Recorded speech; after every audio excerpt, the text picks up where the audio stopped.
Please note, in order to comply with YouTube policy, this free version of the audiobook has bedroom scenes and curse words redacted. If you would like to read the full text, please get the e-book or print version of the story. Chapter 1. Graham. I have always been calm, quiet, and perfectly content to live in the background, while my younger brother is the magnetic, rock star type, literally. He's Gavin Timberbatch.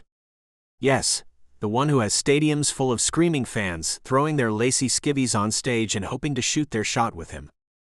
Gavin has calmed down considerably in recent months and has even acquired a steady girlfriend, whom he seems to have fallen head over heels for, but that doesn't stop his top fans, the self-proclaimed Timberwitches, from going to extreme lengths to meet him. I've even had a few of his most avid fans show up at my inn, with the hope that I might be able to introduce them to Gavin. As much as I'd like to help out the starry-eyed women, I won't do anything to jeopardize my relationship with my kid brother. He and I don't have the greatest parents or a large family, so Gavin is everything to me. Besides, these women must be raving lunatics to travel all the way to my tiny inn, the Charming Hideout, located in Charming Falls, Illinois. It's not like it's on the way to anywhere. But the quaint hotel is all mine, and I couldn't be any prouder of it. Gavin went through a rough patch with his fame with some false accusations that threatened to ruin his skyrocketing career, but he came through it like the champ that I know him to be. Actually, the entire world knows he's a champ, thanks to his win on USA Idol. I've never been so proud as the night he was voted the winner of that televised nationwide singing competition. And that was just the beginning for Gavin. His career exploded after that, until the assault claims threatened to take it all away from him. I never doubted my brother's innocence for a moment, but everyone else did. Well, everyone except his new love, Demi. Demi stood by Gavin's side during that dreadful time in his life and proved that she truly cares about the real man behind the rock star. The two lovebirds came here for a quick visit a couple of weeks ago, and I couldn't be happier for them. Gavin deserves that kind of all-consuming passion and love. We all do. Gavin's career has slowed down a bit now, and he is taking things in a new direction. With his phenomenal level of talent, I have no doubt that he will be massively successful, no matter how he chooses to perform. Other than my brother, my biggest pride and joy is my inn. I have done everything at the Charming Hideout, from sanding and staining the wood floors to hanging and painting the crown molding. There likely isn't a square inch in the entire place that hasn't been touched, cleaned, or detailed by me. That kind of handiwork to improve a place creates a deeply ingrained love that can't be bought. Sure, it would be nice to have an easier career or a competent manager to run this place for me, but I can't give up on my hotel baby. It may not be a huge moneymaker, but it's mine, and I can't imagine anything I'd rather be doing. My guests choose this inn for the architectural details and rustic charm. I take the time to get to know them and cater to their needs in a way that a chain hotel near the highway can't accomplish. The job may not be glamorous and sometimes it gets lonely, but it's my life and I'm content.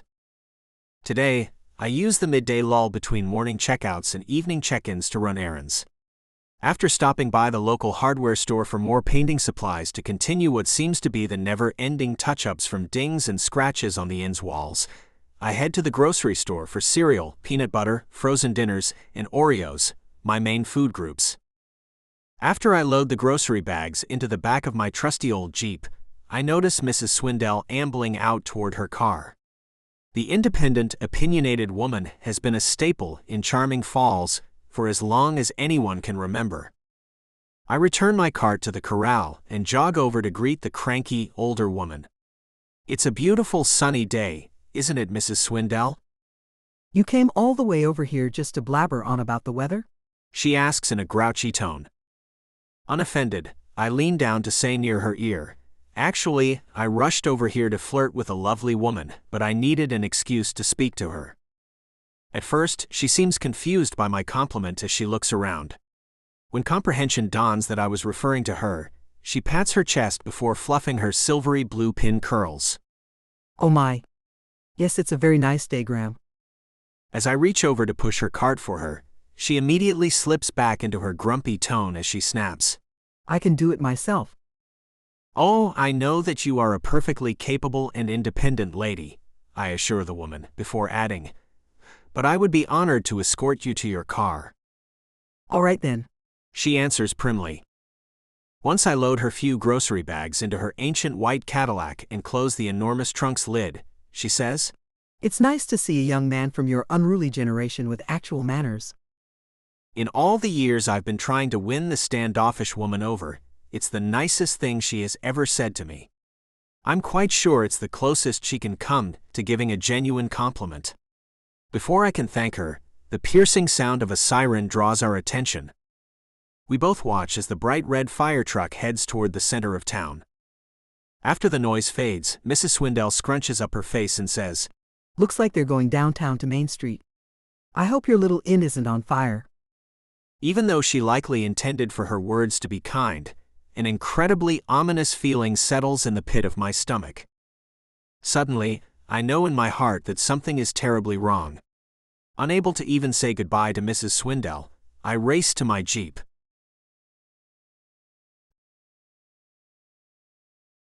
Chapter 2, Miranda. I am running through my safety checks when the loud siren blasts through the station. Cursing the timing of the alarm, I tell myself that time is of the essence. Even though I know I should just grab my gear and go, I'm also aware that if I don't perform the third check, it will be the only thing I can think about until I get back here and finish. It's dangerous, and quite possibly a bit reckless to take the time to do that third check. Telling myself it would be more perilous to be distracted on the job, I go through the ritual for the third time as quickly as I can. My logical brain knows that my compulsion to do random things in multiples of 3 is ridiculous, but that doesn't make it any easier to control. As the last member of my crew, Tucker, races out toward the trucks, he turns back to say, Let's go, Wilson. This isn't a drill. Coming? I assure him, relieved that the gruff man didn't point out my quirk. I'm not sure how many of my crew have noticed my OCD tendencies. They treat me just like one of the guys, so they probably would have openly teased me about it, if it was common knowledge. Nothing is off limits when it comes to guys ribbing each other in the firehouse, even mild mental health disorders. After rushing through my third check, I run to the truck. I'm the last one aboard, but no one comments on my slight tardiness as I take my jump seat spot and we rush out of the station with sirens blaring. When the truck begins to slow as we approach the address, I put on my helmet and tap it 3 times. Tucker narrows his eyes in my direction, but refrains from commenting. Instead, his jaw clenches, and his facial expression morphs into all business mode as we pull to a stop. Springing into action, I hop out of the truck, but my step falters. Flames are shooting out of the quaint inn on Main Street. I've always had a soft spot in my heart for the inn's handsome owner, Graham, and this is probably going to devastate him. I can't know that for sure since I'm not exactly close to the hard-working man, but I get the distinct sense that this place is his baby. My heart pounds loudly in my ears as I work alongside my crew to control the intense blaze. The inn is already engulfed in flames and too far gone to save, but we need to get the fire stopped before the wind carries it to any of the other small businesses that line our town's center square. As we work, my mind can't stop worrying about Graham. Hopefully, with the midday timing of the fire, no guests were injured, but it's quite possible that Graham was inside the building when the fire started. A quick scan of the gathered crowd tells me that he isn't standing here. Our chief made the judgment call the moment we arrived at the site, that the fire was already too far gone for any of us to enter and search the building. That left us to fight the flames from the outside and hope that no living souls were trapped inside. Please let Graham be safe. I whisper the words 3 times to God, our guardian angels, or whoever might be listening. Breath whooshes out of my lungs when Graham runs up beside us. The devastated wail he lets out nearly breaks my heart. No. I ache to pause and try to comfort him, but I make myself stay focused on the task at hand. What he needs from me right now is for us to get this fire stopped. It already looks like there won't be much of anything salvageable from the resulting rubble and ash, but every second this fire continues reduces the chance of us being able to save something. After what seems like an eternity, we finally get the fire under control. The grueling work has left my entire team exhausted and covered in soot. When I finally allow myself to take a quick break, I tear my gaze away from the smoldering remains of the inn and catch a glimpse of Graham. The grim, crushed expression pulling down his normally handsome features makes my throat burn even more than the hot, dry air. Graham and I lock eyes for a long moment. I'm sure that he can see how much I care for him, even though my face must be coated in grime. Just as I'm working up the courage to approach him, Chief walks up and steals Graham's attention. For what feels like the 999th time between me and this man, the moment is lost. Chapter 3 Graham. The road is blocked by fire trucks, police barricades, and groups of looky-loos. I park as close as I can to my beloved inn that serves as my home, business, and sole source of income. My burning eyes refuse to blink as I stare at the smoke rising into the air from the black shell of the building that used to be my everything. I can't believe it's gone. All of those hours of hard work and close attention to every minute detail have gone up in smoke, literally. The inn that has been my life for the past few years is now nothing more than a pile of charred rubble. Turning, I watch with glassy eyes as the brave fire crew works seamlessly together to contain and extinguish the fire. But the structure is already too far gone to limit the damage. I'll be surprised if anything from inside can be saved. Nausea overtakes my system as I struggle to believe this is real. I try to listen to the fire chief as he explains something to me, but my swirling mind isn't lucid enough to follow what he's saying. Evidently deciding that I'm not able to have a coherent discussion in this moment, the gruff man gives my back a firm smack before he stomps away. When it dawns on me, I begin frantically sweeping my eyes back and forth. Hoping for help, I shout into the crowd, "Has anyone seen an orange tabby cat?" Wide eyes stare back at me, as a few people shake their heads back and forth to indicate they haven't seen the stray that adopted me as his person a few months ago. I've never been much of a cat person, but this particular one insisted that I accept him into my life. I balked at first, not wanting to deal with having a pet, but quickly realized that resistance was futile. Once a cat decides that you're going to be in each other's lives, it's practically impossible to keep from falling for the little furball. "Nacho? Here kitty, kitty, kitty," I try. When that doesn't work, I make the clicking sound with my mouth, which I use to call him in for dinner. That sound has never before failed to bring the animal running to twirl around in between my legs, but this time, there isn't any sign of him. I try to remember if he was inside when I left for the grocery, but the cat comes and goes as he pleases through the kitty door, so I'm really not sure if he was in or out. If he got trapped in the flames, I'll never get over it. It's bad enough to lose my home and business, but material objects can be replaced.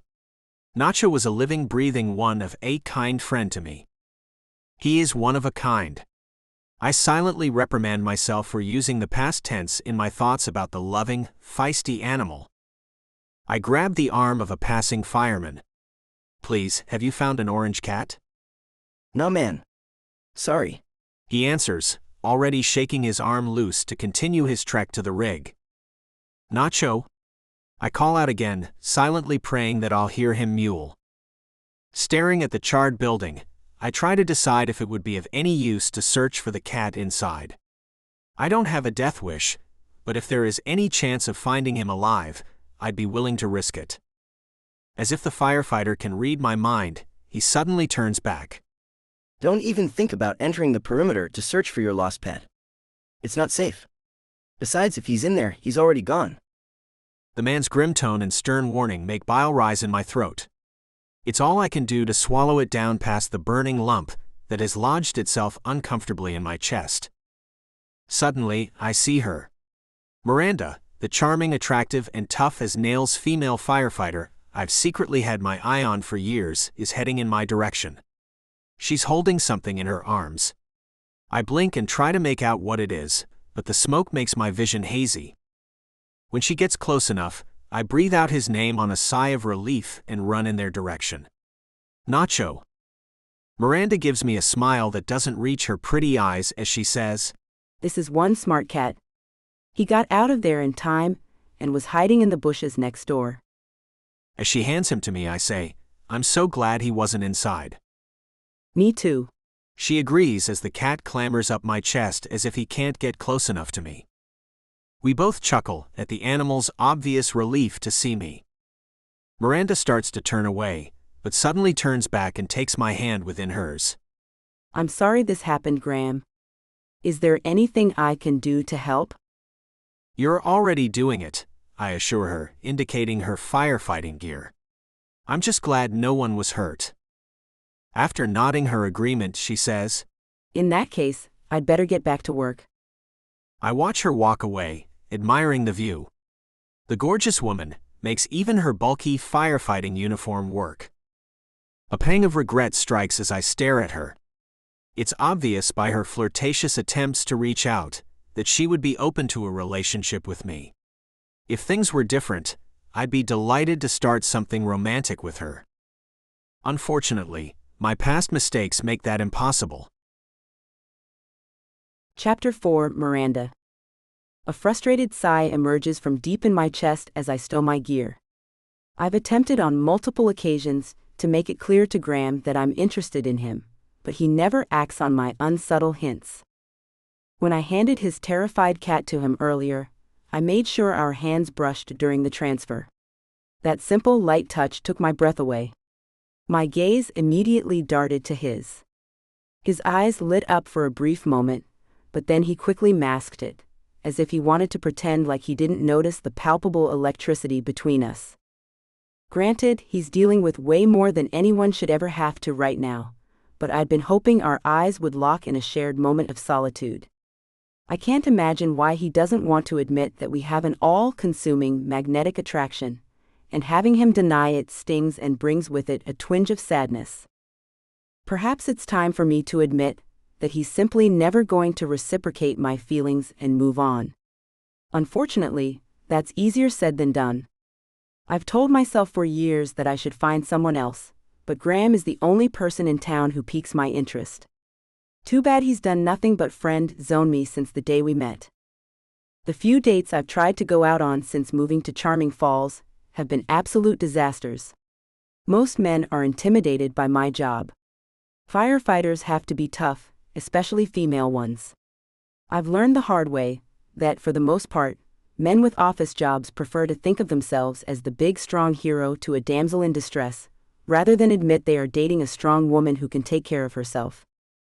Since I could never be in a relationship with someone on our crew, both out of safety concerns and the ick factor of them being like brothers to me, my viable options are severely limited.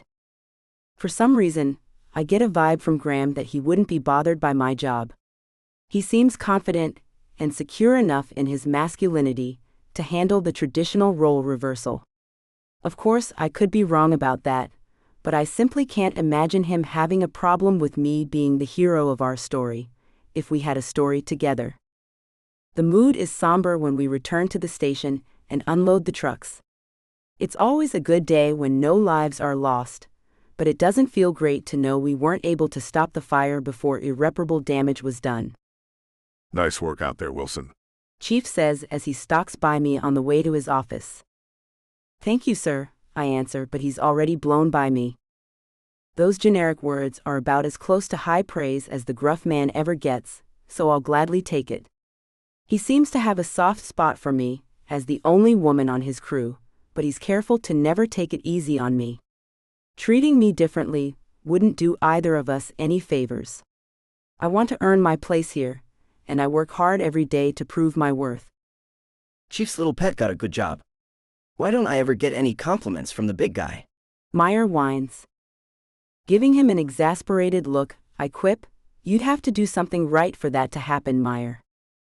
The other guys from our crew chuckle at the gentle ribbing as we stow our gear in our lockers. This is comfortable. It's how we operate. We razz each other and give each other a hard time until it's time to work. Then we have each other's backs, like a family would. Giving me a short break, Meyer turns to Briggs. I saw that pretty cashier from down at the bakery watching me work the hose. Briggs shakes his head amiably, but doesn't take the bait. We all know he's been on a couple of dates with the curvy stunner, and things are starting to heat up between them. If she was checking out anyone as we fought the fire, it was definitely handsome, quiet Briggs, not obnoxious Meyer. With that, we fall into our usual routine of bickering over who is going to make dinner and who will be stuck with cleanup duty. Once we have that relatively settled, I head into my locker room to get cleaned up. The room isn't much more than a bathroom and tiny dressing area, but it's my space where I can be alone for a moment to process, without the guys underfoot. I watch as the shower's hot spray washes the black grime down the drain. Normally, I wash off quickly so the guys don't accuse me of using too much hot water, but right now, I need a few extra minutes of alone time.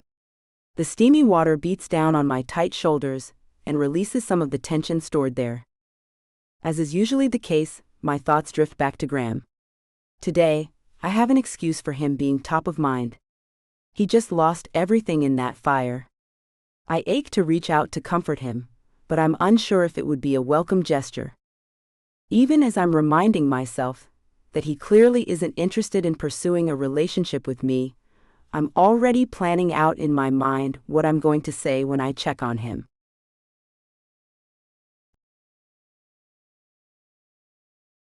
Chapter 5 Graham. The front desk clerk at the rundown roadside motel by the highway clearly doesn't want to be at work. He checks me in and hands me a key card with barely more than a grunt in greeting. After entering my grungy room, I can't do much more than shake my head in disgust. Talk about a lack of charm. This place is as unwelcoming as can be. I just hope I don't get bedbugs from my time here. I've never really considered this Fleabag motel to be my competition, even though they are the only other establishment that rents rooms within a 15-minute drive of Charming Falls. It's clear now that they offer nothing for me to worry about. My homey quaint inn is on a completely different level than this barren shell of a building. Well, it used to be. I guess my inn isn't anything anymore. I flop down on the scratchy floral bed cover that looks like it is straight out of the 1970s, but not in a classic vintage way. It's more like they haven't changed the dated decor in numerous decades, and they likely got it from the clearance bin back in the day. A spring from the thin mattress gouges my back, so I twist around to find a comfortable position. I'm not sure how long I'll be able to suffer through staying here, but my options are severely limited at the moment. Apparently, this is one of the problems with living where you work, along with never really having time off. I somehow managed to put all of my eggs in one basket, and that basket burned to the ground. At least the inn is insured, but it will likely take a while to get that all sorted out. It's not like the insurance company shows up with their checkbook in hand, ready to make things right. They'll probably drag their feet about coughing up a settlement payment. I try to close my eyes for a bit of rest, but sleep eludes me. Visions of orange flames greedily eating everything I own dance behind my eyelids. I wish Nacho was here to keep me company, but a friendly neighbor agreed to keep an eye on him. Since I didn't want to uproot the already terrified cat any more than absolutely necessary, I quickly agreed to the arrangement. The only thing that brings me any peace in the lonely motel room is daydreaming about the beautiful firefighter who caught my eye the moment I moved to town. I normally force myself not to think about her since I can't be with her, but I deserve a bit of pleasure after the trauma I've endured today. It's easy to come up with a scenario to fantasize about Miranda, since I usually make myself stop thinking about her whenever she enters my mind. I picture her handling that huge hose like the strong lady that she is, but instead of her bulky protective gear, she's wearing a skimpy red bikini that shows off her luscious curves. I'm already redacted from just imagining it. Deciding not to gatekeep myself at all tonight, I reach for my phone, intent on finding some redacted that features a female firefighter. I'll put my thumb over the woman's face and imagine Miranda. That will likely do the trick in a matter of moments. As I move to redacted, a trio of sharp raps at the door startles me. What the? I mumble as I redacted and head toward the door, already frustrated and furious with whoever is causing this unwanted intrusion into my big plans for the evening. I fling the door open without bothering to look through the peephole, and the sight before me nearly bowls me over. Miranda is standing on the other side of the threshold, looking fresh-faced and gorgeous in jeans and a soft hoodie. She's holding a large pizza box and a 6-pack of bottled beer. My eyes nearly pop out of their sockets as I try to determine if this is my overactive imagination playing tricks on me, since I've finally given it free rein for the evening. Offering me a pretty smile, Miranda says, After the day you've had, I figured you deserve a greasy pizza and some ice-cold beers. "It's like you read my mind," I respond as I move to the side of the doorway to give her access to the room.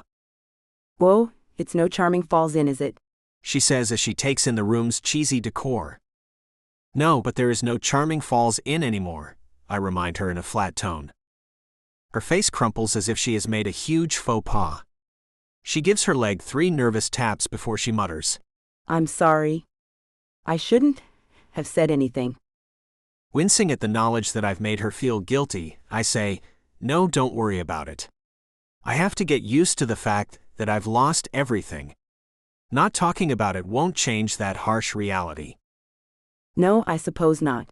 She says, with her eyes still angled downward. Hoping to lighten the mood, I say, "Let's dig into that pizza and beer. I think it's exactly what the doctor ordered." Her eyes brighten as she moves to set the food and drinks down on the chipped fake wood table. We sit down on the avocado green, vinyl-covered chairs. Mine sports a giant rip that allows the foam padding to spill out. Once we're situated, she flips open the pizza box and we each grab a large, loaded and greasy slice. She says something about forgetting plates, but I assure her that there's no need for them as I fold my piece in half and take a large bite. She follows suit, and I find myself impressed that she digs right in and doesn't bother to pretend to be a dainty eater. She works hard at a physically demanding and emotionally draining job. She should eat pizza like a hungry trucker. We each crack open a brown bottle of chilled beer and take a hefty swig. Our satisfied ahs emerge in tandem and have us grinning like fools at each other. This is truly the perfect meal. It hits the spot. I pat my belly before taking another bite of the gooey and delicious pizza. Absolutely. She agrees, adding, I could eat pizza every day for the rest of my life without getting sick of it. "Well, I don't know about that," I lightly tease her. Comfortable silence settles over us as we finish our meal. After she swipes her mouth with a paper napkin, Miranda looks at me with nervous excitement dancing in her gaze. Breaking the silence, she says, I've been wanting to ask you something. My heart skips a beat.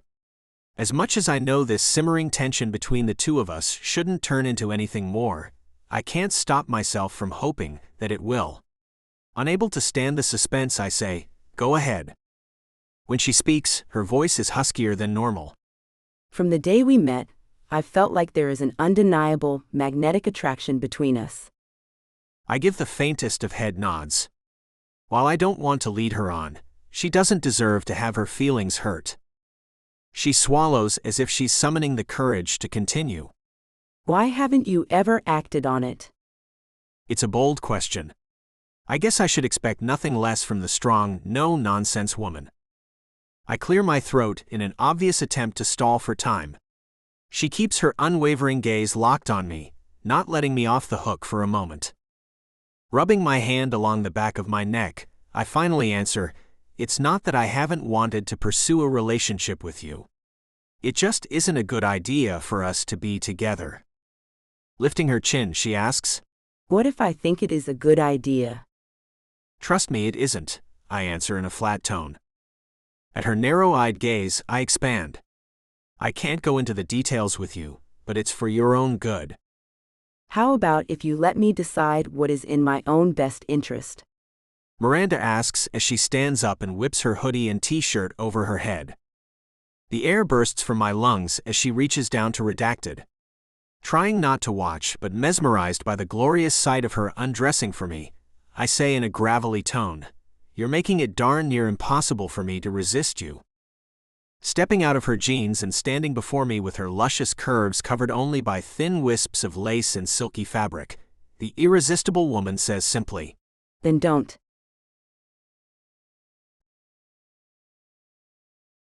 Chapter 6, Miranda. My mother would be appalled by the forwardness of me, undressing in a man's hotel room, and practically demanding that he fool around with me, but she's not here to judge me. I like Graham a lot, and I get the distinct impression that he likes me too. His misguided attempt to protect me, by keeping his distance, is horsepucky. I get to decide who is right for me, and I have decided on Graham. If he truly doesn't want to be with me, then I will immediately leave with no questions asked, but I can tell by the way he's gazing at me that he craves me, at least on a physical level. Of course, I'd like for our relationship to be more than physical, but desire is a start. At this point in my practically celibate life, I'll take what I can get. Graham looks at me for a long moment. His gaze travels up and down my barely covered body. A less confident woman might try to cover herself, but I refuse to give in to that urge. Instead, I lift my chin higher as my skin burns under his perusal. When our gazes lock again, he breaks into a wide grin, and I immediately know I've won him over. He stands and eliminates the distance between us. Leaning down, he presses a soft tentative kiss to my lips. He's so close, and his surprisingly soft lips feel amazing. It's been far too long since I've been kissed, and I'm unable to contain my enthusiasm. I redacted, as I deepen the kiss. My fingers glide through the hair at the nape of his neck, as we passionately explore each other's mouths. When he pulls back, we're both breathing heavily. His eyelids are droopy as he stares down at me and whispers, "This isn't a good idea, Miranda." "I think it is," I whisper back, already tipping up for more kisses. He leans further away from me and says, "There's so much about me that you don't know, and you wouldn't like any of it." "Okay then," I say amiably. "Let's talk about what I do know about you." I take his silence for agreement, and begin ticking off his features with my fingers as I voice them. "You're incredibly hardworking and independent. You love a stray cat that no one else wanted, and more importantly, that cat loves you back. You are kind even to people who don't quite deserve it, like grumpy Mrs. Swindell. You're handsome, sweet, and charming." Unsure whether to bring it up or not, I decide to go all in. "Oh, and you lost everything today." His gaze is downcast at the reminder of his devastating loss. I reach up to cup his scruffy cheek with my palm as I say, "So, I think it is high time for you to accept some comfort from someone else. You deserve to forget about everything and feel good for a little while." He still seems somewhat wary, so I add, "No strings attached." Those seem to be the magic words, because he tips down and kisses me with renewed fire. This time he doesn't hold back at all. His tongue delves into my mouth as his hands create a searing path across my redacted. I redacted, aching for more. He pulls back just long enough to remove his shirt. When I reach for his redacted, he doesn't stop me. My eyes are drawn to redacted. The man is even hotter without his clothes than I imagined. I lick my lips. Unable to stop myself, I do it 2 more times. So much for being a siren. He's going to think I'm an obsessive, compulsive weirdo who can't control her own tongue. If he notices my tick, he gives no indication of it. In fact, he's gazing at me as if I am the hottest person that he's ever laid eyes on, and I like it, a lot. Addicted to that look, I sidle forward and redacted. My voice emerges as barely more than a whisper when I say, "You give off serious BDE, Graham." Although I haven't encountered very many of them, I'd have to say that swagger is justified. His brow is furrowed in confusion when he asks, "BDE?" I tip up onto my toes and delight in his happy chuckle when I whisper near his ear, "Big redacted energy."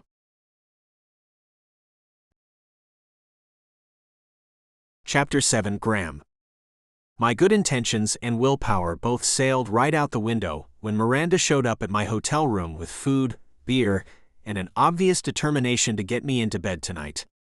After all, Who am I to turn down an impossibly hot woman who very clearly wants me? It's a good thing I wasn't taking a pull from my beer bottle when she began talking about my BDE, or I would have likely done a spit take clear across the room. Just when I think the desirable woman can't possibly be any more adorable, she goes and proves me wrong. Once my chuckles subside, I shake my head and say, based on our jobs, most people would assume that you are tougher than me, and it may be true. I enjoy going antiquing and watching real estate fixer-upper shows.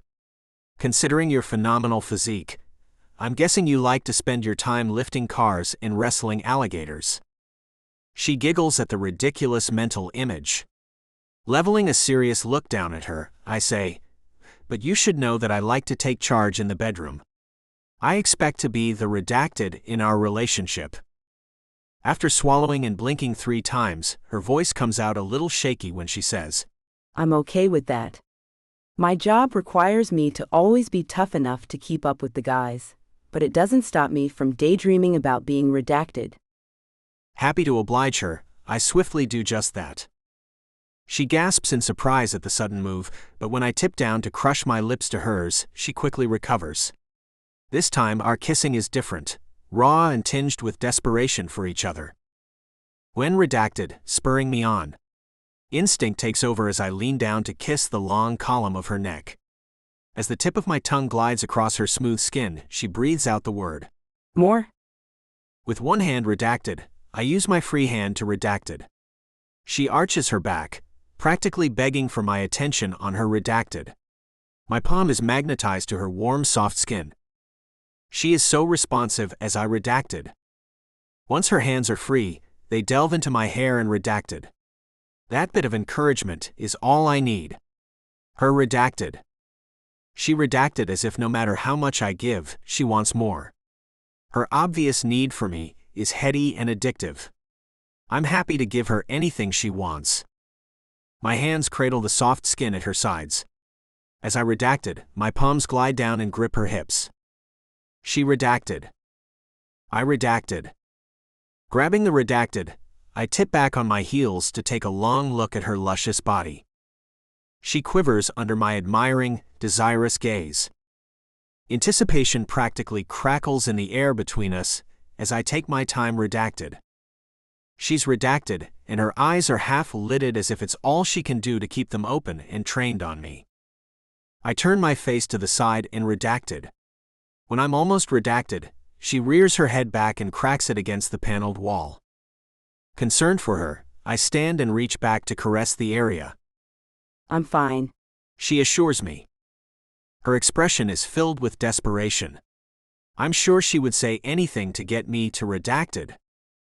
Deciding this isn't comfortable enough for either of us, I say, get on the bed.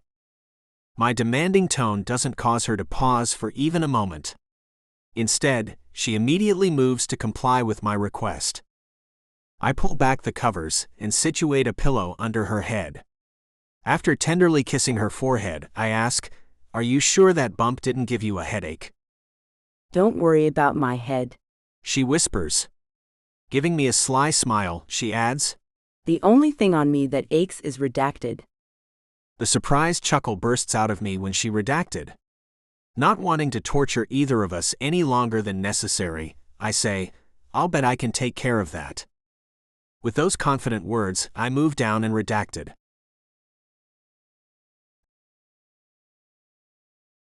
Chapter 8, Miranda. Graham's redacted as magic. That's the only possible explanation for the bliss he is creating redacted. Liquid warmth redacted. He has my redacted. He's driving me mad, and I don't even care. I just want more. I need all of him.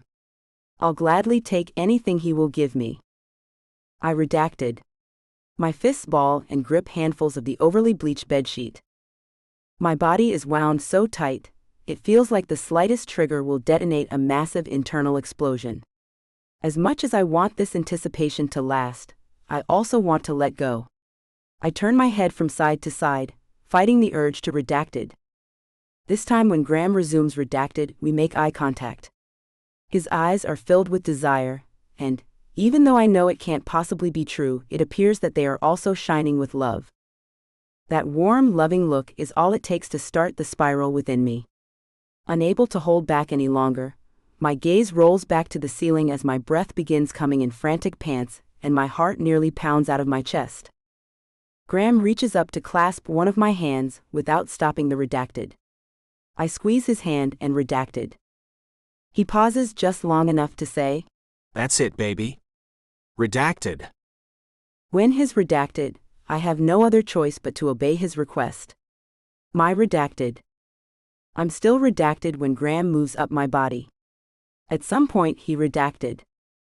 My mouth falls open at how good that simple touch feels. I'll probably completely lose my mind when he redacted. He's gazing down at me, as if I am the most magnificent being he's ever encountered, so I notice the moment his expression darkens. Lifting my palm to cup his cheek, I ask, "What's wrong?" He pulls back slightly, and I immediately miss his intimate touch. His voice is quiet, but clear when he says, "I don't have a redacted." "Oh," I say, sounding just as disappointed as I feel. Brightening when I remember, I add, "I'm on the birth control pill." He gives me a slightly confused look, so I rush on to explain. "It's to regulate my periods. I haven't been intimate with anyone in longer than I care to admit." Same. He chuckles. A shiver of happiness tingles through my body at his admission that he hasn't been with anyone lately. I suspected that was the case, but am glad to have verbal confirmation of it. We live in a small town, so I was fairly certain I'd have heard about any of his flings, but it's always possible for something to avoid the infamous grapevine, especially with his easy access to out-of-towners at the inn. "So we're good to move forward?" He asks with hope visible in his gaze. "Full steam ahead," I grin and nod to back up my answer. Once he has permission, he doesn't hesitate for a moment. He instantly redacted. My eyes open wide at the wonderful redacted. All of the light-hearted levity from a moment ago evaporates as passion takes the wheel. I redacted. We stay frozen like that for several long moments. I've never felt so close to anyone, physically or emotionally. It's truly like we have combined ourselves into one being. Our quick breaths are even synchronized. As wonderful as it is being fully connected to him, my redacted. When I redacted, Graham's chest heaves with his chuckle just before he teases me. "Someone's impatient." "I just want you so much," I whisper near his ear. His cheek puffs out toward mine as he smiles at my admission. Remaining redacted, he tilts up to gaze down at me. With sincerity in his tone, he says, "I want you too. So much. And I have since the day we met." His words thrill me, and I want to take them at face value.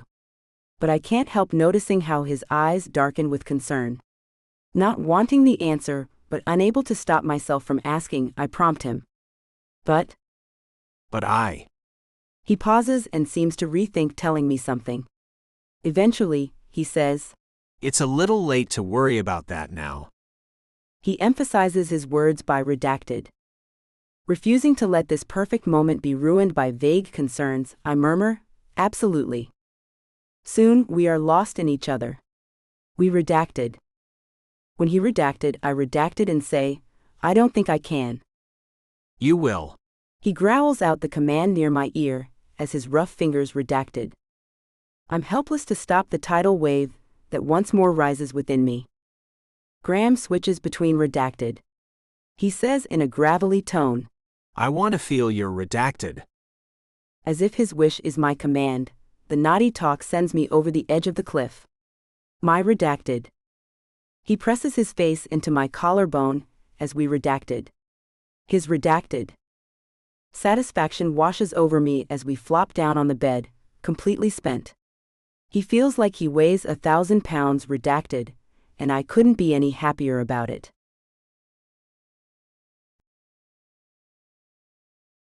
Chapter 9. Graham. Despite how much I told myself that sleeping with Miranda was a bad idea, I can't worry about that right now. I'm too blissed out to feel guilty. I'll deal with my shame for being weak tomorrow. Redacted with Miranda was even more amazing than I imagined it would be. In fact, it can't possibly get much better than that. It was that good. I'm sprawled out redacted with my whole weight bearing down on her.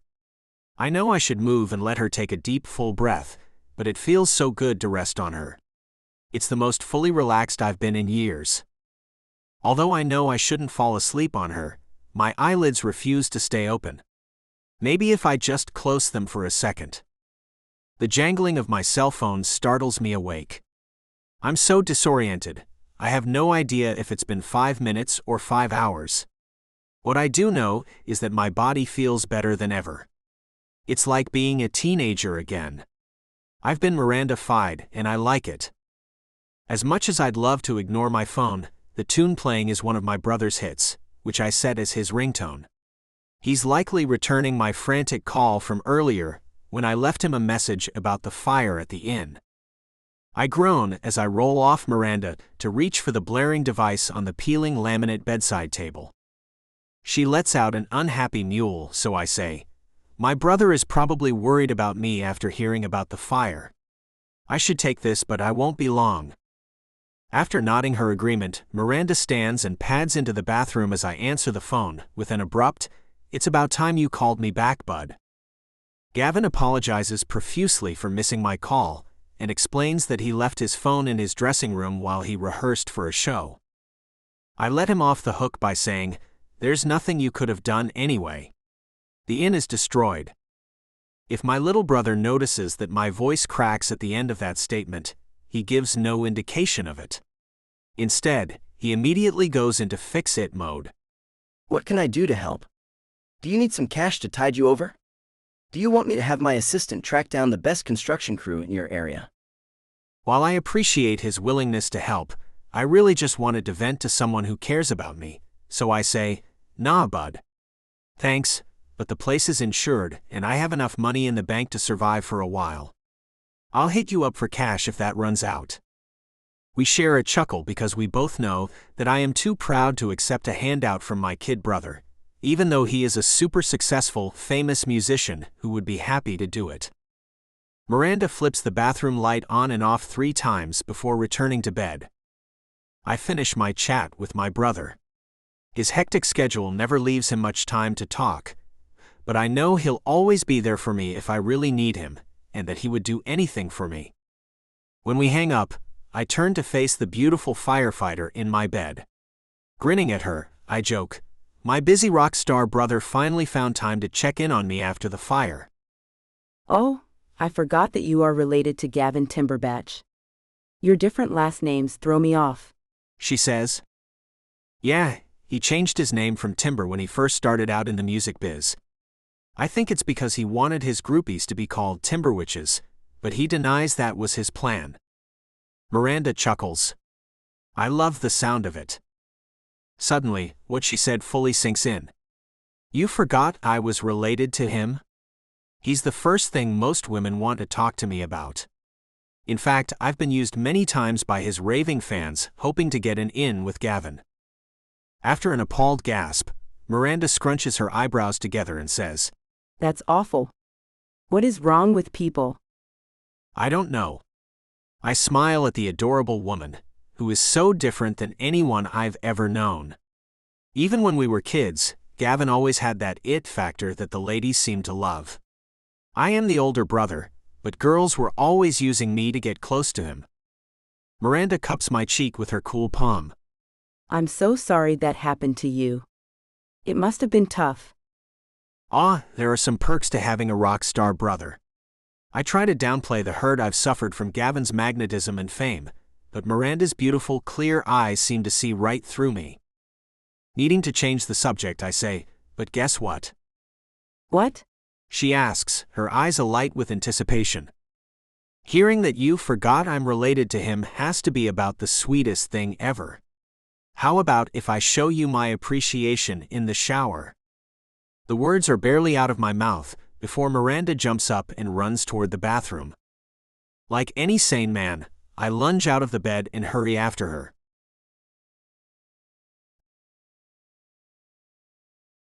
Chapter 10, Miranda. When Graham suggested that we shower together, I couldn't think of anything that would make me happier. But now that we're under the steamy spray together, I'm wishing that I'd found an excuse not to join him in here. I keep telling myself that I don't need to tap the tiny shampoo bottle 3 times or roll the slick bar of soap between my palms 6 times, but the more I try to convince myself it is unnecessary, the worse the urge gets. Graham and I are redacted when I pat his shoulder twice. My hand shakes with the effort of not adding a third, but I want to prove to myself that I can refrain from doing it. Showing that he's as observant as he is kind, Graham says, Go ahead and do it a 3rd time. I don't want to be relieved, but the air spews from my lungs as I give his shoulder that 3rd pat. Giving him a sheepish grin, I say, I guess I have my crazy on full display on our first date. It's not crazy, he assures me. I level a no-nonsense look at him, so he says, Sure, it's a bit of a quirk, but we all have those. Besides, it's not like it's hurting anyone. True, I admit. Brightening, I ask, what is one of your quirks? I don't know if we're ready for that. He teases me as he shuts off the water and begins drying me off with one of the threadbare white towels. Oh, come on, I cajole him. You know my big one, so we need to even things up. He thinks it over as he finishes drying me and swipes the same towel across his damp skin. Giving me a resigned expression, he says, Okay, I'll tell you one. The anticipation is practically killing me as I gaze up at him, waiting for him to spill it. After dropping the wet towel on the floor, he says, I always read the last chapter of a book first to make sure I'm going to like the ending. A bewildered laugh emerges from my lips. That oddity is nothing compared with feeling compelled to do so many of life's mundane tasks in triplicate. But I appreciate that he tried to make me feel better, so I pretend to be appalled by his admission as I say, doing that spoils the surprise. That's crazy. I know, right? He says good-naturedly. If you weren't so phenomenal in bed, that might be a deal-breaker, I tease him. He waggles his brows suggestively. You think I'm good in bed? The best, I purr, tipping up to kiss him on the lips. He redacted. Just when I begin to think he may not comment on how he thought our bedroom session was, he thrills me by saying, Right back at you. In that case, I'd say it's time for round 2. With those words, I turn to open the door and make a break for it. He follows right behind me. When I turn to face him, we topple redacted and embracing back into the bed. Chapter 11, Graham. Something's terribly wrong. I can feel it. The phone call that woke us both up this morning and caused Miranda to untangle her soft, warm body from mine in order to answer it is not good news. A gruff voice shouts, Wilson. Loud enough for me to hear it, even though she's holding the phone up to her ear. The brisk, one-sided monologue that ensues is just a jumble of mumbling from my perspective, but the caller has Miranda on high alert.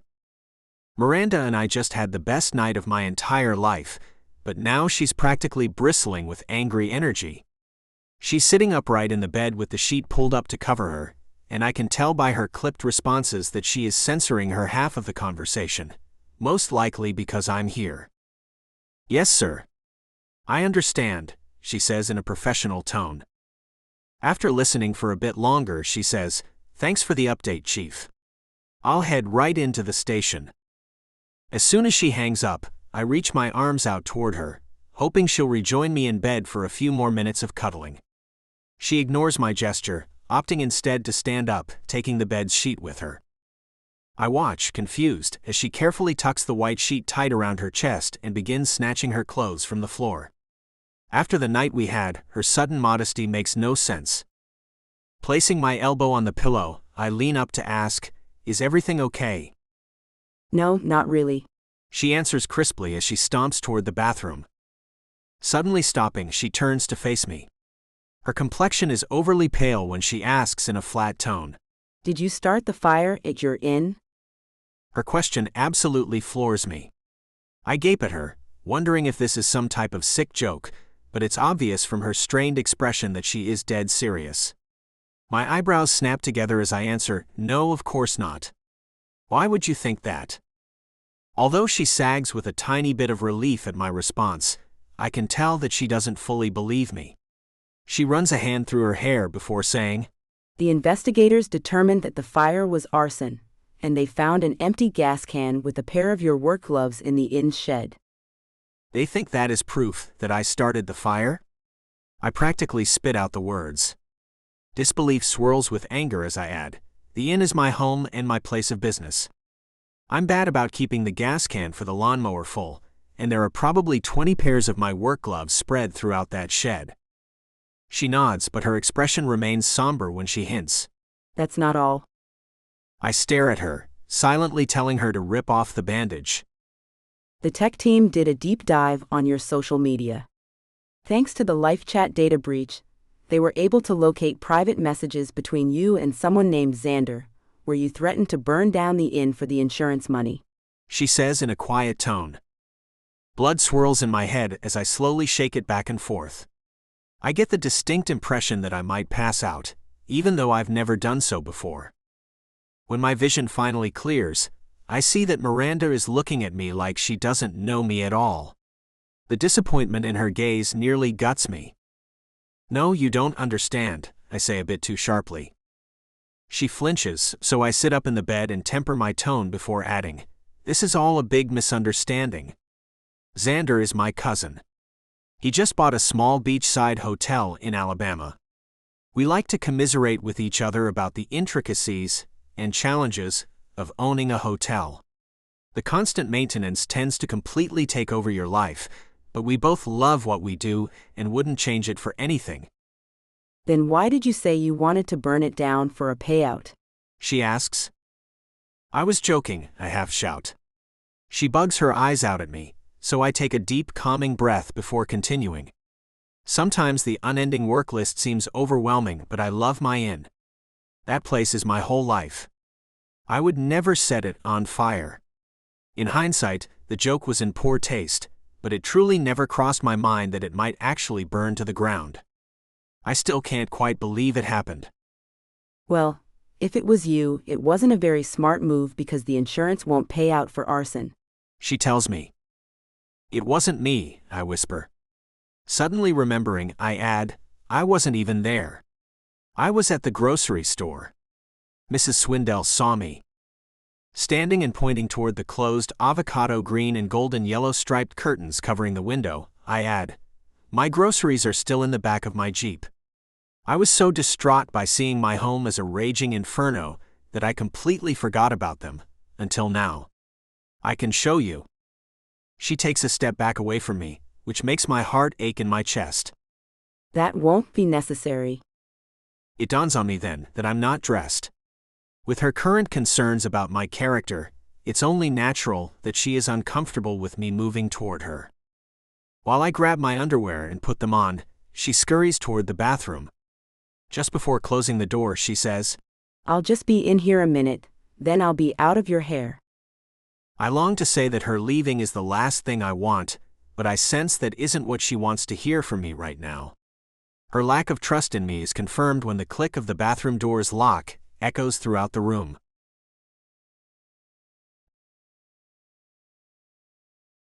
Chapter 12, Miranda. I lean back on the closed bathroom door and allow the tears burning the backs of my eyes to trail down my cheeks. Graham is the most amazing man I've ever known. He gave me the most marvelous, life-affirming feelings last night. I hadn't even realized it was possible to be that connected to someone. But now, I'm doubting everything I thought I knew about him. I ache to believe he's telling the truth, and that he would never set his own inn on fire, but the evidence against him is pretty significant. Besides, who else would benefit from its demise? As far as I know, he doesn't have any enemies who would do this to hurt him. He's really the only logical suspect in this crime, which totally irks me because I was really starting to fall for him. Despite how much I need another shower, I decide there isn't time. Plus, I'm not sure I want to wash Graham's scent from my skin just yet. If it turns out that he did this, I won't ever be with him like this again, and I'm not quite ready to give up the last traces of our wonderful night together. I quickly dress, splash cold water on my face, and use my finger to brush my teeth. Staring at my reflection in the mirror, I realize that my hair is a mess and there are dark circles under my eyes, but this is the best I can do under the circumstances. Steeling my nerves, I take a deep breath. I'm not strong enough to face Graham right now, but I have to in order to get out of this hotel room. All I want to do is run into his loving embrace, but I can't do that because it's quite possible that he is an arsonist. Reminding myself that someone could have been hurt in that fire, I unlock the bathroom door and charge back into Graham's room. He's fully dressed, and the pleading look he gives me almost makes me waver. Instead, I shift my gaze to the floor as I stalk toward the door and say, I need to get to the firehouse. Miranda, please. You have to believe me. I didn't do this. Graham says, sounding utterly sincere. Turning to face him, I say honestly, I want to believe you, Graham. I really do. But I'm not sure what to think. What I do know is that I need to get to work. Perhaps I can help figure this out and clear your name. Graham's face is pale and drawn with worry. I long to reach out and comfort him, but I won't allow myself to do that while I have any doubt about his innocence. I start to go but freeze when Graham calls out, Wait. He hesitates, and when I turn to look in his eyes, I can tell that he's trying to decide whether or not to confide in me about something. Fear ices my veins as I wonder if he's getting ready to admit to me that he was actually the one who set the fire. I wait for him to speak, ready to lunge for the door at the first sign of any danger. His gaze is downcast toward the floor as if he can't stand to maintain eye contact with me when he says, I have some enemies. Bad enemies. Intrigued, I take one step in his direction. I can't imagine why anyone would hate the affable, hard-working innkeeper, but I'm desperate for any evidence that may prove he isn't the one behind this fire. Although I want to prompt him to go on, I sense that it's best to wait and let him share what he has to say at his own pace. He sits down on the bed and indicates the spot beside him. I shake my head to indicate I'll remain standing where I am, by the door and ready to make a break for it if the need arises. My nerves are already shot, so the wait for him to spill whatever he has to say seems interminable. I rub the car key in my hand. 1 2 3 4 5 6 7 8 9. The ritual does nothing to help calm my frazzled nerves. I nearly jump out of my skin when he finally speaks. I grew up in Idaho. Even back then, before Gavin was famous, he had that it factor that made everyone want a piece of him. I was the older brother, but he was the magnetic one. Despite how much I love him, I got sick of constantly living in his shadow. That makes perfect sense, but I can't imagine how this relates to Graham's inn burning down. Still staring at the ugly shag carpet, Graham continues. When I graduated, I wanted to get as far as possible away from the dull, disappointing life I'd lived up until that point. It wasn't Gavin's fault, but I needed to be far from him and the oppressive pressure of never living up to the expectations people had for me as his brother. Despite how much I longed to reach out to the visibly downtrodden man, I ball my fists at my side, digging my nails into my palms. I'm not sure what to believe, and nothing he's said so far has given me any reason to think someone else committed the arson. Surely, he doesn't expect me to conclude that his famous rock star brother had something to do with the fire? Needing a clean break and hoping to become my own man, I moved to New York City. Those dreams of making a name for myself away from my brother were quickly crushed when I realized that I wasn't qualified for any jobs that would allow me to make enough money to survive in the city. I refused to tuck tail and go back to Idaho, so when the opportunity to make some fast cash fell into my lap, I took it. I'm starting to get a sense of where this is going, but I'm not sure if his revelations are making me more or less uneasy. The first job they gave me was easy and lucrative. That's how they suck you in. I just delivered a package to an address and was paid handsomely for my discretion. I kept my head down and didn't ask any questions. Soon I started moving up in the organization, and that's when I realized that I had unwittingly joined the mafia. I let out a small gasp at this revelation. Graham pauses for a second but forges on. You've probably heard of infamous mob boss, Jerry Columbus? He looks expectantly up at me, so I bob my head up and down in answer to his question. Well, I was in the middle of his crime ring. I was making big money, but the jobs they required me to do were... He pauses to search for the right word. Finally, he lands on unsavory. I wasn't comfortable with my role in any of the illegal activities, but once you're ingrained in a group like that, it's next to impossible to get out, unless you're in a body bag. Unsure how long my legs will continue to support me as he shares these jaw-dropping bombshells with me, I move to sit beside him on the bed. Oddly enough, I'm no longer frightened of him, even though he's admitting to me that he was, or possibly still is, a member of the most notorious mob in New York City. My mind refuses to equate the mental image of the sweet and hard-working inn owner, who rocked my world last night, with a dangerous criminal, who does whatever his evil boss asks of him. Not seeming to sense my inner turmoil, Graham continues. When I found out that one of Jerry's capos was planning to take him out and make a play for the top spot, I saw that as my chance to escape. I traded the information to Jerry for my freedom. Phew. The breath I'd been holding releases from my lungs. Graham turns to give me a half smile before saying, But that isn't the end of the story. Chapter 13. Graham. I can't believe I'm sharing all of this with Miranda. I've never told anyone anything about my connections to the mob. My silence was mostly due to shame, regret, and fear. It became obvious this morning that I was going to lose any sliver of a chance I had of building a life with Miranda if I didn't tell her what I know, so here I am, laying it all on the line.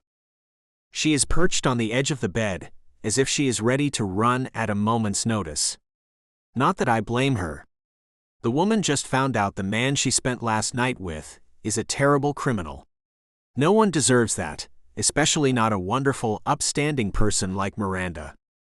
Knowing I need to tell her the rest, I take a deep breath before saying, Jerry dealt with the threat and promised to do what he could to protect me, since informants are not looked upon favorably by most members of that organization.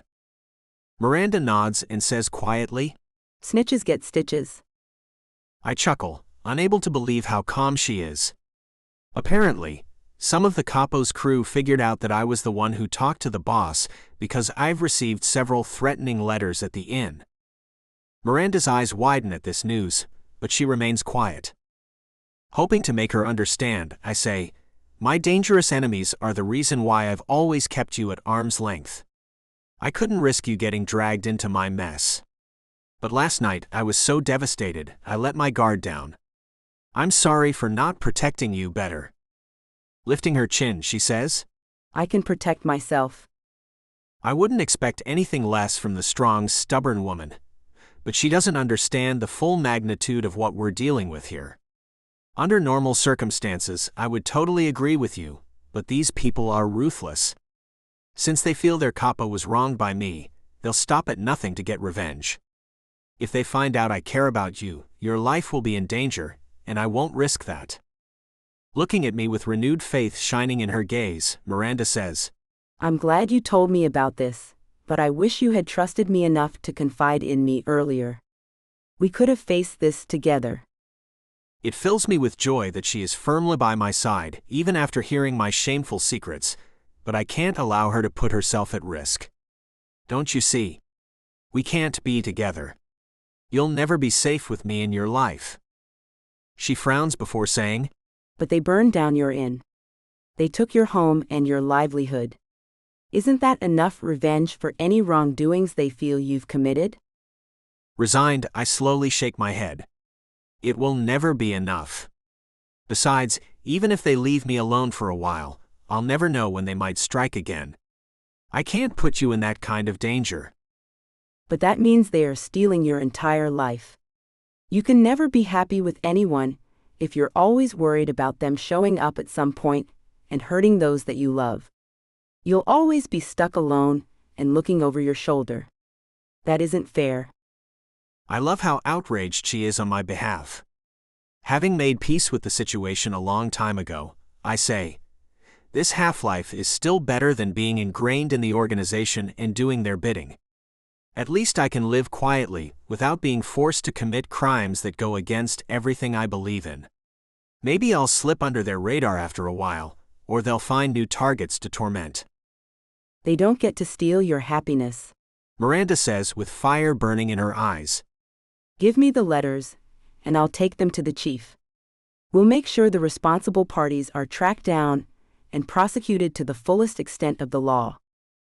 It's refreshing that she's innocent enough to believe that mobsters play by the same rules as everyone else. When I shake my head, she guesses correctly in a somber tone. The letters burned in the fire. I nod my answer before saying, I never meant to involve you in any of this, but I couldn't stand the idea of you believing me to be an arsonist, even from a distance. Instantly picking up on my hint, Miranda asks, A distance? Yes, we need to protect you from the dangers of my past. It's impossible to know when they may resurface to come after me, so I plan to be far away from you and Charming Falls when it happens. As much as I hate to say it, this needs to be the last time we see each other, Miranda. Chapter 14, Miranda. My mind is racing as I try to absorb all of the shocking revelations Graham has shared with me. The worst of which, being that he never wants to see me again. Graham has been my secret fantasy since he moved to Charming Falls. Last night, he proved himself to be even more wonderful than my vivid daydreams. But now that we've finally admitted our feelings to each other, and found out that we have an undeniable, world-shifting connection, he wants to leave. I understand that he's just trying to protect me, but this can't be how things are supposed to work out for us. It simply isn't fair. My fingers tap together as I try to process. 1, 2, 3, 4, 5, 6, 7, 8, 9, 10, 11, 12. The tapping is probably annoying Graham, but he gives no indication of it. 13, 14, 15, 16, 17, 18, 19, 20, that's it. Graham looks over when I don't complete the third tap in the sequence. He apparently already realizes that this is completely out of character for me. After bolting up from my seated position, I barely glance back at Graham as I say, I need to get to the fire station. I freeze near the hotel room's door when I hear Graham ask in a resigned voice. Can I have one last kiss? Turning back to face him, I say, You can have a kiss, but promise me it won't be our last. The grim expression on his face tells me that he believes it will indeed be our last. He stands and we quickly bridge the gap between us. Placing my hands on the sides of his face and gazing up into his eyes, I say, I mean it. Promise me that you won't leave town before I have a chance to straighten this out. I love it that you're so willing to help, but you can't fix this, Miranda. It's too big of a mess and it's my problem, not yours. The loving look he's raining down on me is addictive. I want to feel it shine on my face for the rest of my days. There is no mine and yours. If someone is after you, then they may as well come after me too, because we are a team. We can overcome any obstacle, as long as we're together. He grins before pressing a tender kiss to my forehead. I close my eyes and savor the warmth of his soft lips. When he pulls back, I look up at him and say, Wait, that wasn't my goodbye kiss, was it? I'd like a better one than that. Deciding I'd better clarify, I add, I mean goodbye for now, not goodbye for good. He blinks once, which I hope signifies agreement, but I don't get the chance to ask because he leans down and tenderly brushes his lips against mine. All rational thought vacates my brain as my entire being focuses on his soft, slow kiss.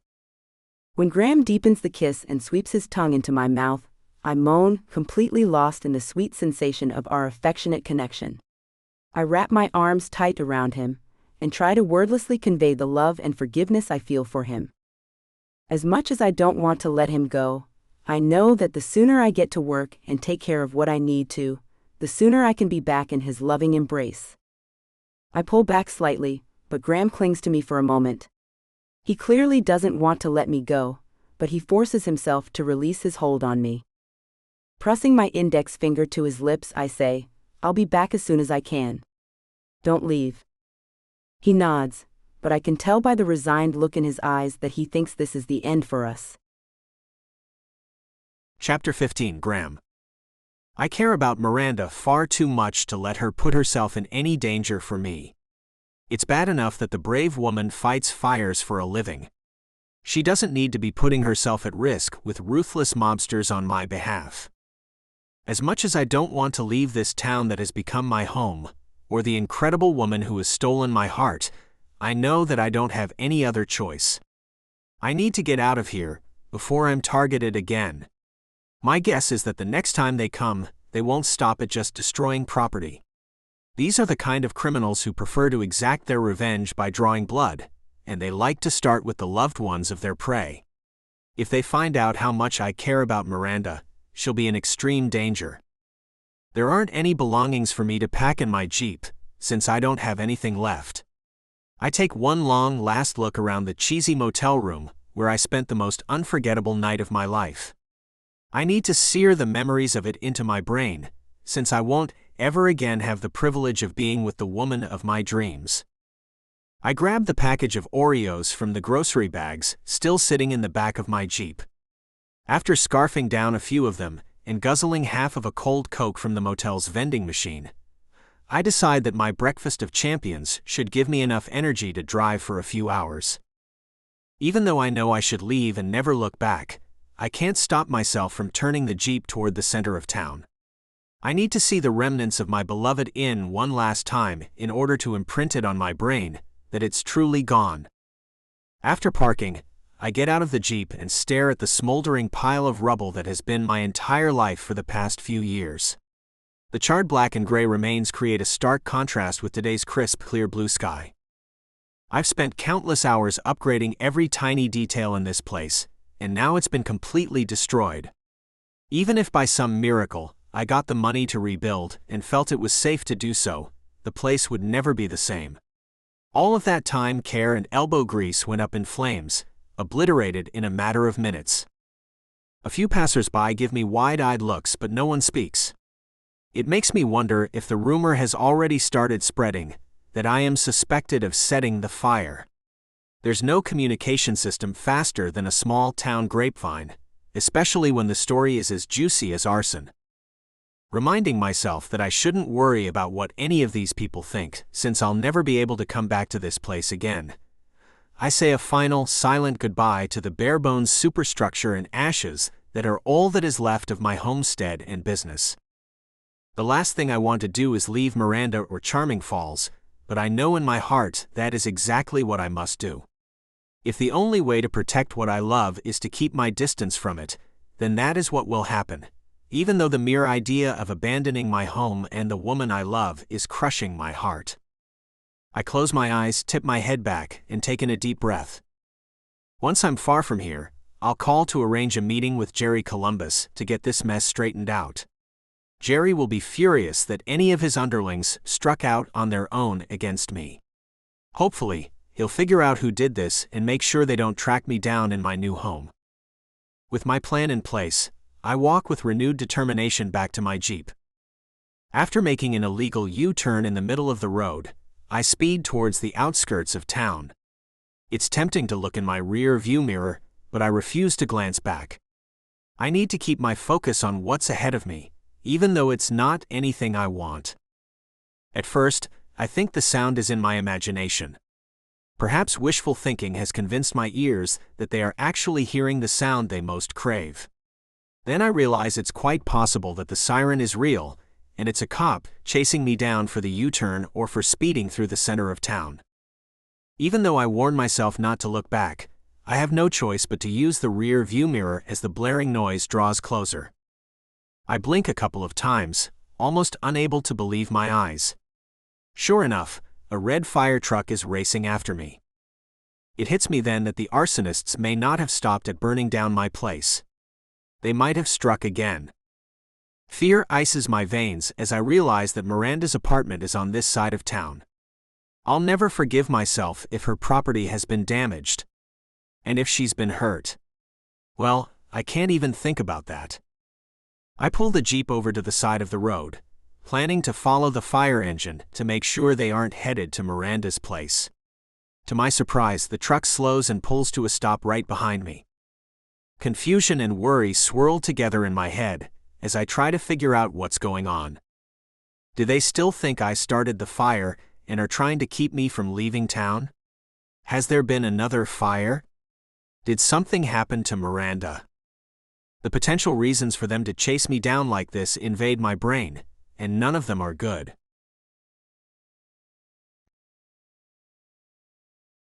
Chapter 16. Graham. By the time I scurry out of my Jeep to see what's wrong, Miranda is running toward me. She hurls herself into my arms before saying, "You don't have to leave." Trying not to think about how amazing it feels to have her in my arms one last time, I say, "Staying here is not an option for me." Before I can continue, she says, "Yes, it is. Your name has been cleared in the arson case. Mrs. Swindell and several other witnesses placed you at the grocery store at the time the fire started. Plus, a neighbor's security camera caught images of two men in dark clothing skulking around the inn with a gas can right before the fire started." A small amount of relief surges at this news. Giving her a half smile, I say, "At least criminal charges won't follow me to wherever I end up." "It's only a matter of time until we catch the people who did this and lock them away for good," she says confidently. I have my doubts about that, but I love how innocent her faith in the system is. Not wanting to crush her beliefs, I say, "I hope so." Her eyebrows furrow together at my unenthusiastic response. "Don't you see? You can stay here now." "I wish I could," I say, unable to stop myself from brushing the back of my index finger along her soft cheek. At her confused expression, I explain, "We don't know how deep this hatred of me goes. The capo I ratted out had a lot of followers and support. Even if the two men who did the actual dirty work are locked away, it doesn't mean the attacks will end. I can't put your life at risk by staying here." "But," she starts, but I shake my head to stop her. "There's nothing you can say that will change my mind. I will not stay here and put you in danger. When I get settled in a new place, I'll arrange a meeting with Jerry Columbus to ask him to put a stop to this. He won't like hearing that some of his crew is still working against him, so hopefully he'll take care of it." Miranda shakes her head before saying, "I already called Jerry." "You what?" I half shout at the woman, unable to believe my ears. I stare at her with wide eyes as my breath comes in short, quick pants. "I called Jerry and explained what happened. Then I told him that he needs to get a better hold on his underlings," she says as calmly as if she were telling me about having tea with her grandmother. My head is shaking slowly back and forth as I struggle to absorb what she is saying. No, you can't just call Jerry. There are protocols that have to be followed. She shrugs her shoulders as if it were the simplest thing in the world to get the most powerful man in New York City on the phone. "I just kept demanding to speak to him, and I wouldn't take no for an answer." It's starting to sink into my thick skull that this brave, beautiful, and apparently crazy woman may have actually done this. I do my best to keep my voice from shaking when I ask, "Was he angry?" "Oh yeah." She nods, obviously having no idea of Jerry's true nature. "He sounded really mad, especially when I told him that he obviously doesn't have control over his organization." "Oh, Miranda, you didn't." My gaze lifts skyward as I run a hand along the back of my neck. The vivid blue sky doesn't align with the frantic emotions that are taking over my system. "You bet I did." She answers firmly. "I reminded him that he's alive because of you, and that he owes you." I can't believe Jerry let anyone talk to him like this, especially a woman. He's not known for his patience, and he tends to view females as being nothing more than playthings. My mind is buzzing, trying to figure out how to protect Miranda from Jerry's wrath when she continues. "I think he was ready to come unglued when I suggested that whoever is undermining his authority might make a tougher boss than he is. He definitely didn't appreciate that." Blood pounds in my ears. I can't believe she spoke to Jerry Columbus this disrespectfully. I've personally witnessed the cruel man's retaliation against even the most minor perceived infractions. His response to Miranda questioning his authority is sure to be swift and severe. Grabbing Miranda's upper arm, I say, "We need to get you out of town. Now." The stubborn woman bears down on her heels, refusing to budge. Gaping at her, I say, "Miranda, your life is in danger. We need to leave." She shakes her head as if I'm being preposterous. Jerry was furious at first, but he calmed down after we talked a bit more. He even admitted that someone made an attempt on his life while he was on a superyacht in Hawaii. I'm surprised he would confide in her like that. The last thing the vain man ever wants is to appear weak to anyone. My fear is that he overshared with her because he intends for her not to be alive long enough to tell the tale. Not seeming to notice that fear for her safety has drained every drop of blood from my face, Miranda continues. He plans to set up an elaborate trap to find out who is working against him. Then he said he'd take care of the problem. She makes air quotes with her fingers for the last bit, then leans in to say, I think that means he'll make them swim with the fishes. It might be funny if it wasn't so insane for us to be standing in the middle of the road, casually discussing Jerry's vengeful side, while Miranda's life is in immediate danger. Needing to make her understand, I take her hand to pull her toward my Jeep as I say, "We need to get out of here before he sends someone to make you swim with the fishes." Jerry promised that you and I would not be harmed, she says, still refusing to move. I freeze and turn back to face her. What do you mean he promised? He promised that we would be safe, she reiterates with wide eyes. Then she adds, he gave me his word. For the first time, tentative hope begins to surge through my veins. Did he actually say those words? Yes, he guaranteed our protection from any harm on his honor, she answers. Taking both of her cool hands within mine, I tell her, Jerry lives by a strict code. His word of honor means everything to him. He won't go against that. Well, I told him he'd better make sure of it, or he'd have to deal with me, she says in a serious tone. The surprised laugh bursts from deep in my chest as relief washes over me. When it subsides, I say, it was a dangerous, crazy thing for you to put yourself on the line like that for me. No one has ever done something that brave or dumb for me before. Her face scrunches up at the word dumb, but it relaxes when I add, you are the strongest, most courageous and wonderful person I've ever known, Miranda Wilson. She moves closer and beams up at me as she says, You're pretty great too, Graham Timber. Needing to make sure she understands the gravity of what she did, I say in a solemn tone, promise me you'll never put yourself in that kind of danger again. You know I fight fires for a living, right? She quips. I know that, and I would never ask you to change careers for me, even though I'll worry about you every time you go to work. What I mean is no more contacting dangerous mafia men, for any reason. Agree? Agree, she says before tipping up to press her lips to mine. Whistles and cheers arise from the fire truck behind us. I'd forgotten her crew was here witnessing this entire exchange. We smile over at them, before turning our attention back to each other. So you're staying in town? Miranda asks with hope glimmering in her gaze. Hugging her tight, I answer, this place is my home. You're my home, Miranda, and I'm never leaving you. We kiss and then grin over the catcalls from her crew. I'm so happy, she murmurs for my ears only. Me too, I agree quietly before adding, but we do have a couple of problems. She pulls back slightly to look up into my eyes, but remains firmly wrapped in my loving embrace. Answering her unasked question, I say, I don't have a job or a place to live.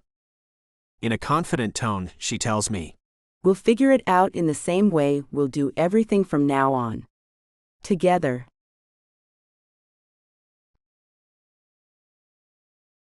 Epilogue, Miranda.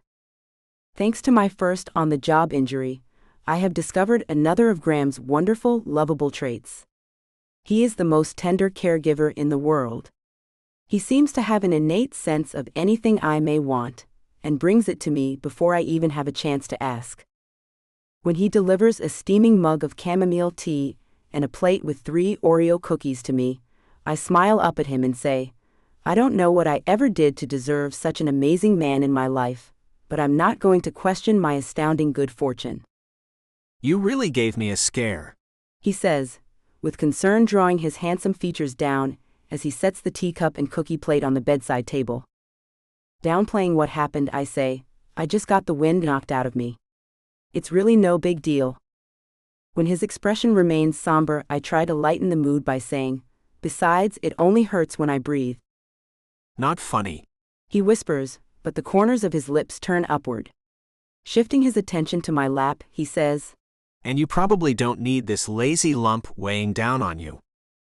I like having him here. He's soft and warm, I assure Graham as I smile down at Nacho.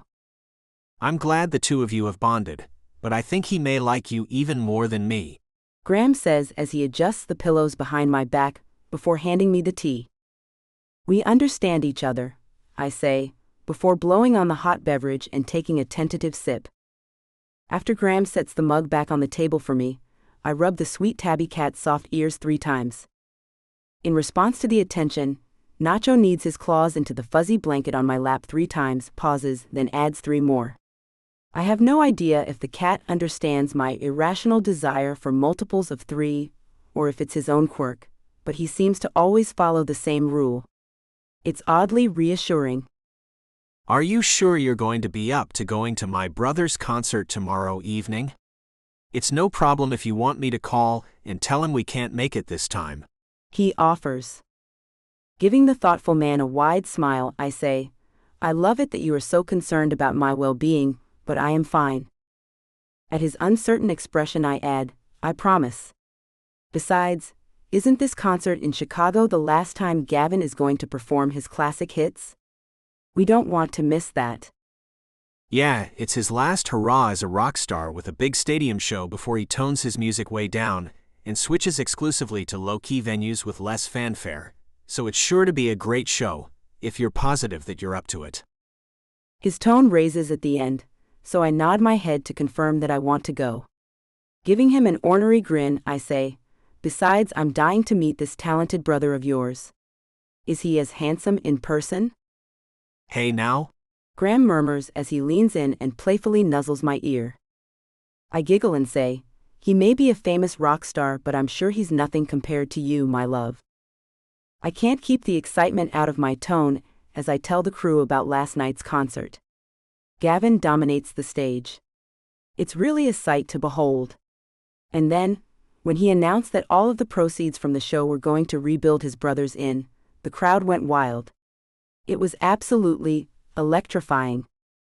Tucker holds his lower back as he stands back up from pulling weeds in a flower bed. Graham, if I were you, I don't think I'd like the way her eyes light up when she's talking about your brother. Graham grins over at me before saying, I trust her. Returning his smile, I say to Tucker, Graham has nothing to worry about. I'm all his in every way. Tucker does a dramatic pretend gagging gesture that makes us all chuckle.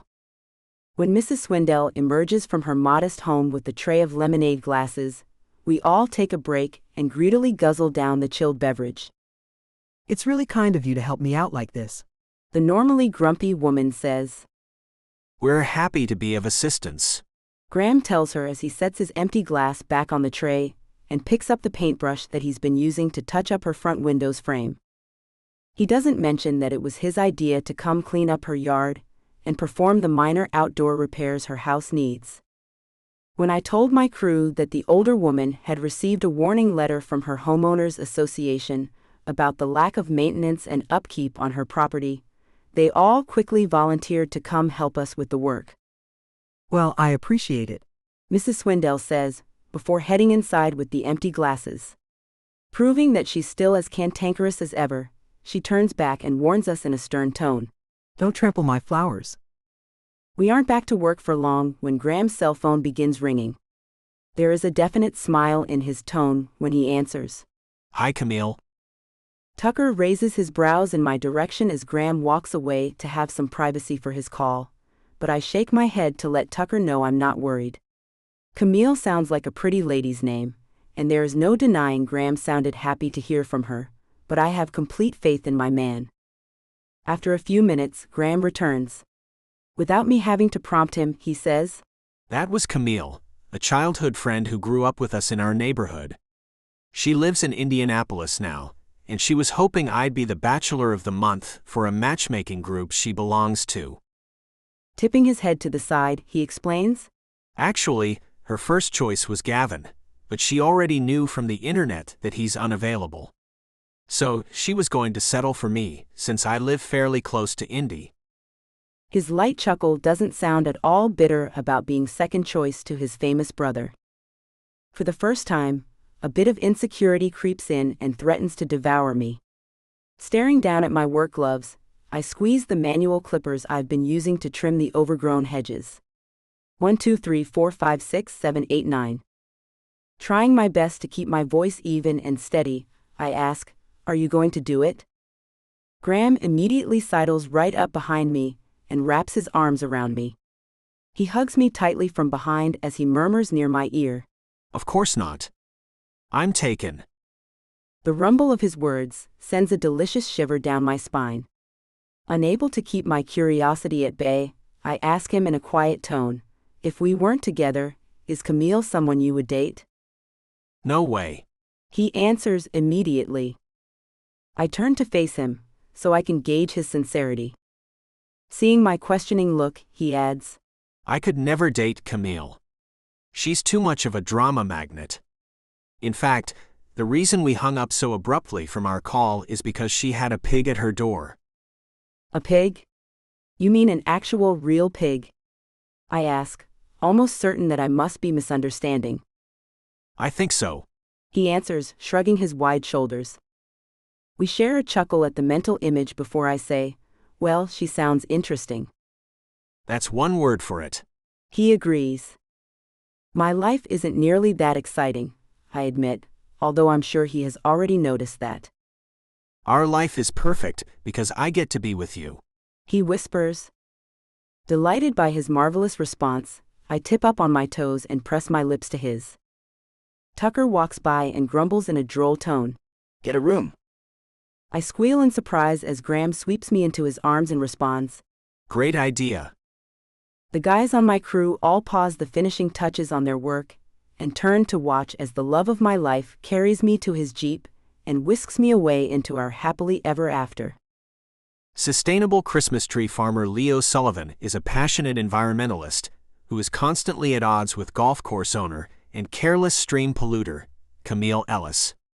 When Leo's pot-bellied pig, Charlotte, unexpectedly bonds with Camille, sparks fly in the spicy enemies to Lover's Romance, Indiana idealist. Tee up with Leo, Camille, and Charlotte's story now.